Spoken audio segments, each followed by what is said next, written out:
Hello everyone, or Courtney, and this is my first addition to our co-journal on YouTube because of unlimited time. And first of all, in case anyone besides Courtney ever watches this, yes, I have a blind eye and I prefer the way I look without my prosthetic in. I wear it in public, partially because I have to wear it sometimes just so my face stays up, and partially because, although there's nothing rude about it, I get sick of having to explain to little children what's wrong with my face when I go out in public. So, anyways, I feel more like myself without it, so here I am. For some reason, I'm a little nervous talking to my phone.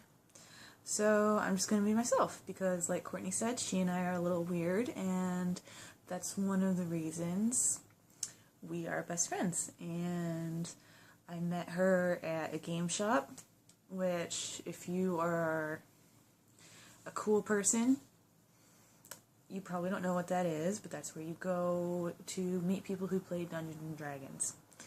Yes, those sort of people, who are my favorite kind of people because they don't care about what other people think, and I can't stand people who act a certain way just because that's how they think people think they should act.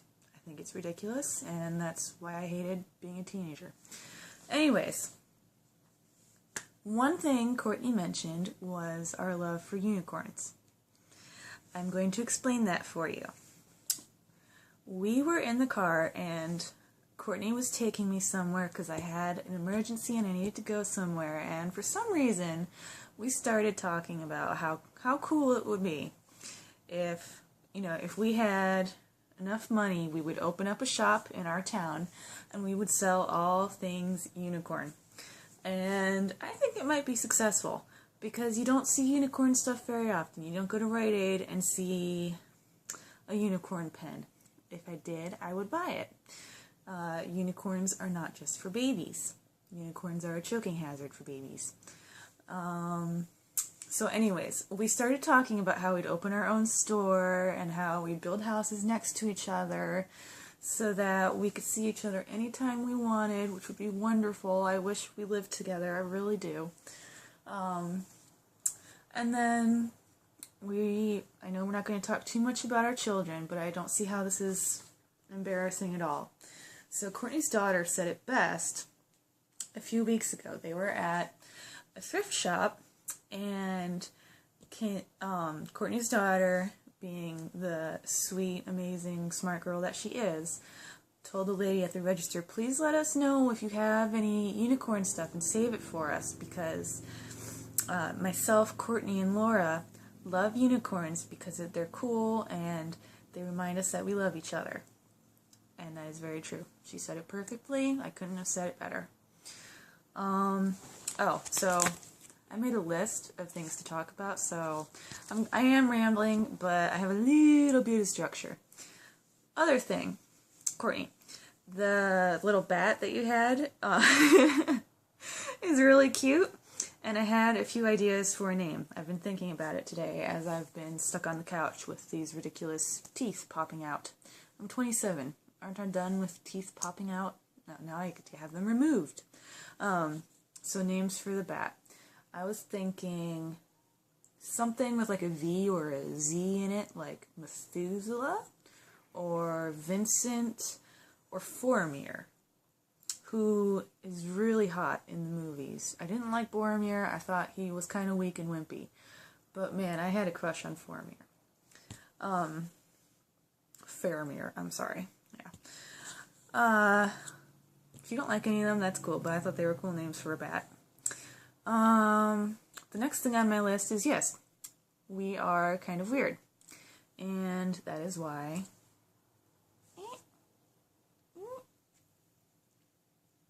we are awesome. Alright. So, for the rest of the video, I have a few things that, I don't have like a beauty table or anything because I'm in a cramped apartment with my husband and my daughter, and we have no room. And and happy and sadly we're moving. Happy that we're going to have a house we fit in, especially since my daughter is trying to walk, and lately she has been just fussing and screaming and crying because she is so bored. It is the only downside of having an extremely intelligent, amazing daughter, is she gets bored so quickly. And it's very difficult. But she's amazing and worth it. Anyways, because I don't have anything specific with like all my cool stuff, I thought about a few things that are big, like either a part of every day or a part of who I am. And I did not bring a box of mac and cheese. That is something, thankfully, for my metabolism, because my mom never let me have soda pop. I used to call it pop because I lived in Michigan. Now I call it soda because every time I call it pop in the South, people correct me. So I finally gave in and I call it soda. I have soda with my supper instead of pop with my dinner. I do a few things to fit in because it makes my husband happy. It's still pop in my heart, but I love him, so it's soda. Anyways, first thing I have next to me is mascara. Clump Crusher by Lash Blast is really just CoverGirl. It's cheap, it's at the drugstore, and I always do the brown. I feel weird wearing black mascara, because it's like, hey world, I'm wearing mascara because of my hair. But it's something I put on every day, even though I very rarely go out. I care a little bit about the way I look, and I'm more productive and confident when I like the way I look. So when I get out of the shower and I scrunch my hair, I put on a little mascara. And this is the best brand I've found so far that's under $4. Sephora is a magical place, but you go in there and you leave $200 poorer. So I try not to go there. Self-control. Beauty does come at a price. By the way, Courtney, you are gorgeous. And thank you for saying that I'm pretty. Another thing that I love. Coffee. This, oh my gosh, it smells so good. I can't wait for tomorrow morning. I get to drink it again. I spent $12 on this at a coffee shop in downtown, Cafe Karma.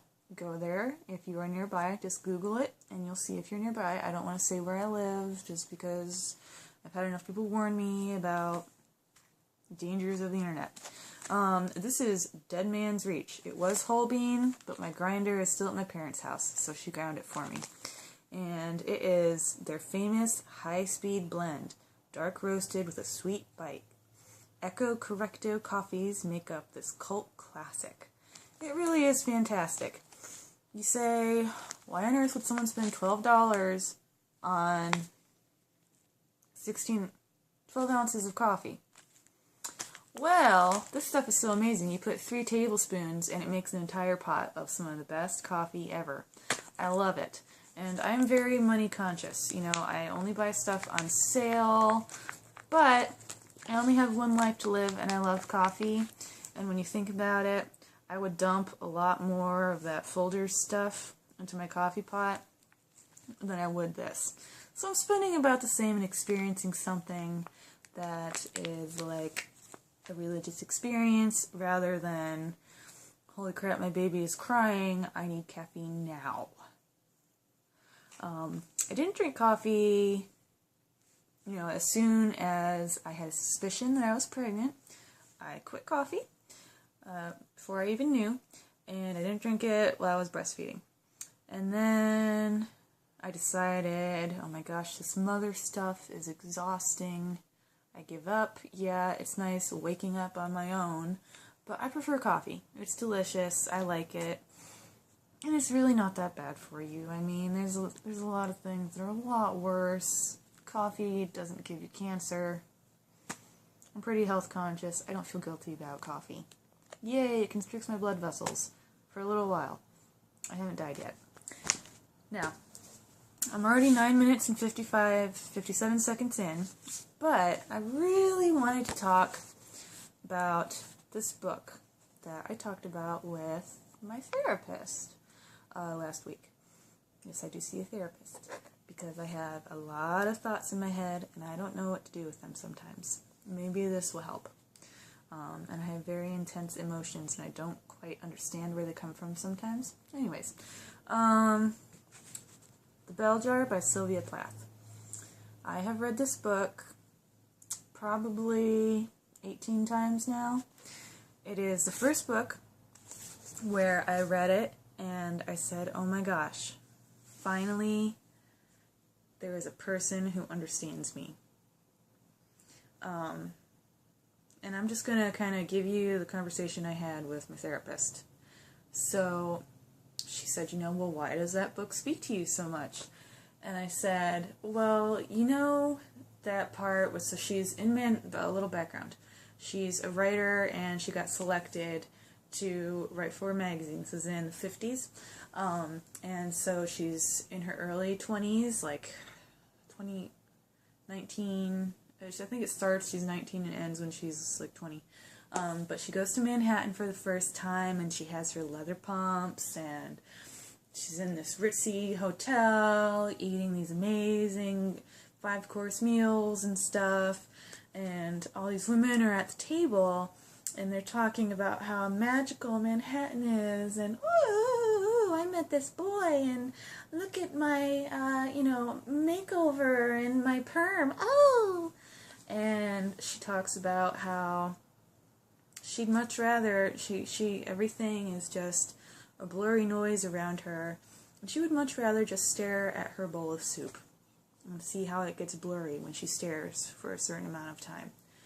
And she talks about how she was dating this guy named Buddy, who was like her childhood sweetheart, and he got sick, and she felt bad for him, but she also had these, thoughts that she kept to herself, and because she was an amazing writer, she wrote it down as somebody else, but everyone knows, because her journals stop, this is her life when she went to Manhattan, because she was a very famous writer. This is her. And she talks about, I really don't like this guy. He's supposedly in love with me, but I just don't see it anymore. When can I stop feeling sorry for him and do something for myself? And that really spoke to me because I spend a lot of time caring for other people when I really should be taking care of myself. And then, thankfully, Courtney takes care of me. And some other people do when I am not able to ask for it. Anyways, everyone should read this book. It's incredible. I have 1 minute left of memory on my phone. I'm going to do another video talking about Sylvia Plath. I will be right back.